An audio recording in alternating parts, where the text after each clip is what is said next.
এবার আমাদের ওয়েস্ট বেঙ্গলে যা গরম পড়েছে, মনে হচ্ছে আমরা ওয়েস্ট বেঙ্গল না রাজস্থানে বাস করছি, তাই না বলো? তোমাদের কেমন গরম লাগছে আমাকে কিন্তু অবশ্যই কমেন্ট করে জানিও। আর দেখো, এই গরমে তো সেভাবে খেতেও ইচ্ছা করে না, তাই তো হালকা পাতলাই সব কিছু রান্নার আয়োজন করতে হয়। তাই আজকে যে রেসিপিটা করব সবথেকে হেলদি, সেটা হচ্ছে নিম বেগুন ভাজা। চলো রেসিপিটা দেখাই। আর এটা এত যেহেতু তেতো, আমার না এটাকে রান্না করতেও ভয় লাগে। আর এই নিম বেগুন ভাজাটা আমাদের বাড়ির সবাই ভালো খায়, আমি বাদ দিয়ে। আর তেতোর ভয়তে এটাকে রান্নাটাও করব কিন্তু সবার শেষে। প্রথমেই নিম পাতাগুলো ছাড়িয়ে নিয়ে একটু জলে ভিজিয়ে রেখেছি, আর বেগুনটা কেটে রেখে দিয়েছি। তারপরে এক এক করে সব রান্নাগুলো করে নিয়েছি। একটু করেছিলাম উচ্ছে ডাল। এই গরমে এই উচ্ছে দেওয়া মটরের ডালটা খেতে বেশ ভালো লাগে, পাতলা পাতলা। তার সাথে ছিল একটু বেগুন ভাজা। আর এর আগে একটা ভিডিওতে আমার এক বন্ধু বলেছিল আমি বেগুনগুলোকে কেন এভাবে ভাজি। আসলে বেগুনগুলো ভাজতে ভাজতে মনে হয় ওগুলো ভেতরটা মনে হয় এখনও কাঁচা রয়েছে, ওপরটা যতক্ষণ না কালো হচ্ছে ততক্ষণ ভেজেই যায়।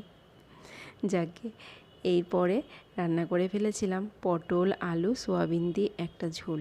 কারণ এই ঝোলটা না হলে কর্তামশাই মেয়ে তাদের একদমই চলবে না।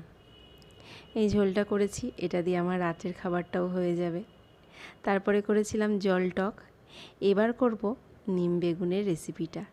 এটা এতটাই তেতো না, রান্না করতেও প্রচণ্ড ভয় লাগে। মনে হয় খুন্তিটা যদি একটু এদিক ওদিক হয়ে যায়, তাতে যদি অন্য রান্নাগুলো তেতো হয় তাহলেই তো সর্বনাশ, তাই না বলো? এবার দেখো, প্রথমে কড়াই বসিয়ে তাতে নিম পাতাগুলো দিয়ে দিয়েছি। আর কিচ্ছু কিন্তু এখানে দিইনি। নিম পাতাগুলো বেশ কিছুক্ষণ ধরে নাড়াচাড়া করেছি।